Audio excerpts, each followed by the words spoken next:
Mutual funds पता है सबको क्या है? कितनों ने ऑलरेडी इन्वेस्ट किया हुआ है म्यूचुअल फंड्स में? बहुत कम लोगों ने। क्यों नहीं किया हमने इन्वेस्ट? पता ही नहीं है सर। नंबर 1 करेक्ट इन्फॉर्मेशन नहीं है। नंबर 2 हम डरते हैं। हमें लगता है म्यूचुअल फंड भी कोई स्कीम है कि पैसा इकट्ठा किया और कल को अगर भाग गए या बंद हो गया तो पता नहीं क्या होगा।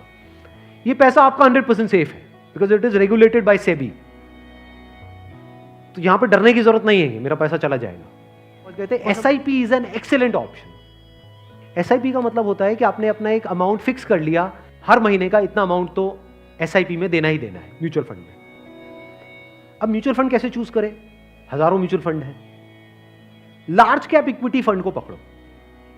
वो भी कुछ वेबसाइट्स है जैसे मनी कंट्रोल है, वैल्यू रिसर्च है, वहां पर जाकर के देखो उन फंड्स की रेटिंग कम से कम 4 से 5 स्टार होनी चाहिए।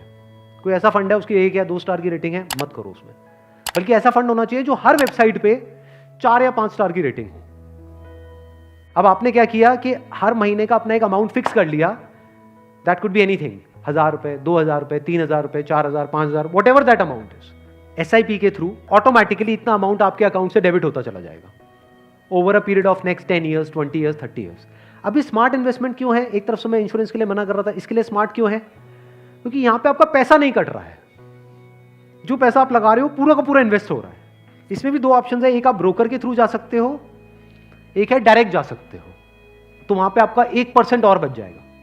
मान लो टोटल 1.5% कटना था हर साल का, तो अब कितना कटेगा? सिर्फ आधा %।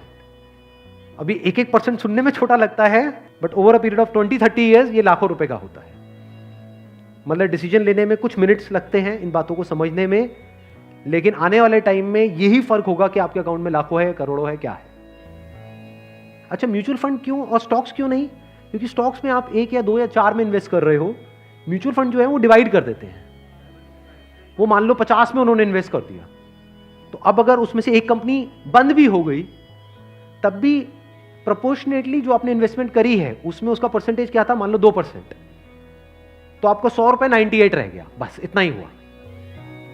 अब मार्केट में सबसे बड़ा डर लोगों को यह होता है जो म्यूचुअल फंड में नहीं इन्वेस्ट करते हैं कि कल को नीचे आ गया तो क्या होगा, क्योंकि नीचे आने की कोई लिमिट नहीं है। FD में यह है कि नीचे नहीं आएगा, इंटरेस्ट कम हो सकता है, नीचे नहीं आएगा। तो म्यूचुअल फंड में लोग नीचे आने के नाम से डरते हैं, ऊपर जाने में कोई डर नहीं है। अगर गारंटी मिल जाए कि भैया साल का इतना % तो आना ही आना है और आता ही रहेगा जिंदगी भर, तो कोई डर ही नहीं है, फिर तो सारे लगा देंगे। बट कोई गारंटी नहीं है ना, और नीचे भी जा सकता है। तो अगर कुछ ऐसा हो जाए कि अगर म्यूचुअल फंड नीचे भी जाए तब भी आपका फायदा हो जाए, तो प्रॉब्लम सॉल्व हो गई ना। ये मेरी अपनी स्ट्रैटेजी है, ये कोई किसी बुक में नहीं है या कोई थ्योरी नहीं है, ये मेरी अपनी स्ट्रैटेजी है, वो मैं आप लोगों के साथ में शेयर कर रहा हूँ। आपको क्या करना है? मोटा मोटा स्टॉक मार्केट को ट्रैक करना है। हफ्ते में एक दिन देख लो कि अभी कितने पे चल रहा है। मान लो एक पीक है, पीक अभी मान लो 40,000 है। अभी मार्केट चल रहा है अराउंड कितना? 37 के अराउंड चल रहा है। तो मेरी स्ट्रैटेजी क्या है? जैसे ही मार्केट 20% से नीचे गिर जाए कि मार्केट की ये पीक है, मान लो 40,000 है, अब मार्केट 30,000 पे आ गया है, तो आपने क्या किया? पहले इन्वेस्ट किया हुआ था SIP में, लार्ज कैप्स में। आप इमीडिएटली जैसे ही मार्केट 30 पे आई, आप स्विच कर गए मिड कैप में, not even in small cap, mid cap. अब ऐसा क्यों किया? क्योंकि जब मार्केट 20% टूटेगा, सेंसेक्स का मतलब लार्ज कैप्स जो बड़ी कंपनीज हैं, जब मार्केट 20% टूटेगा यानी बड़ी कंपनीज के जो शेयर्स हैं वो 20% से टूटेंगे, तो जो छोटी कंपनीज हैं उनके शेयर्स 50 से 60%, 70% तक टूट जाएंगे। तो जब वो 60% टूटा तो 100 की चीज आपको कितने में मिल गई? 50 में या 40 में।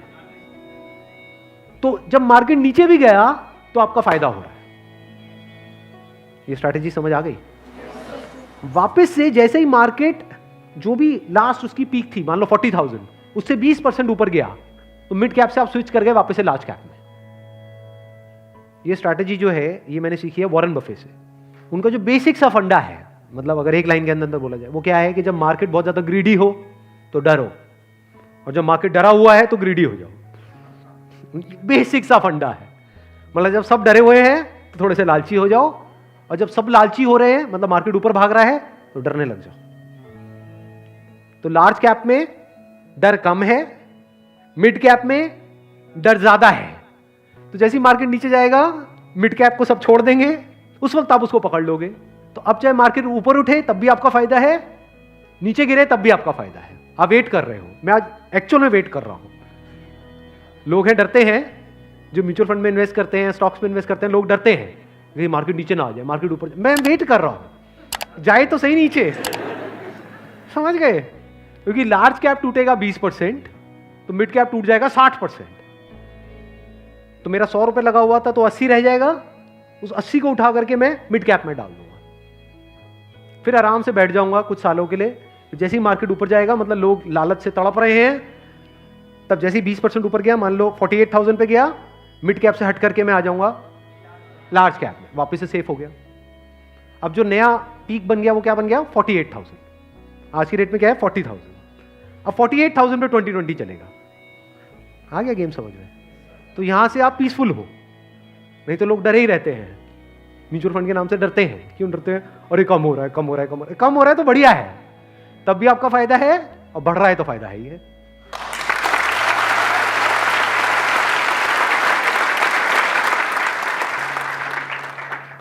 समझ गए? ये बेसिक सा फंडा है, हमेशा याद रखना। मतलब मासिस की जो साइकी है उससे आप कुछ अलग करोगे तभी आपके साथ कुछ अलग होगा, नहीं तो पूरी मार्केट रो रही होगी, आप भी बैठ करके रो रहे होंगे, अरे टूट गया टूट गया टूट गया टूट गया, अरे गिर गया गिर गया गिर गया गिर, मैं बर्बाद हो गया, मैं बर्बाद।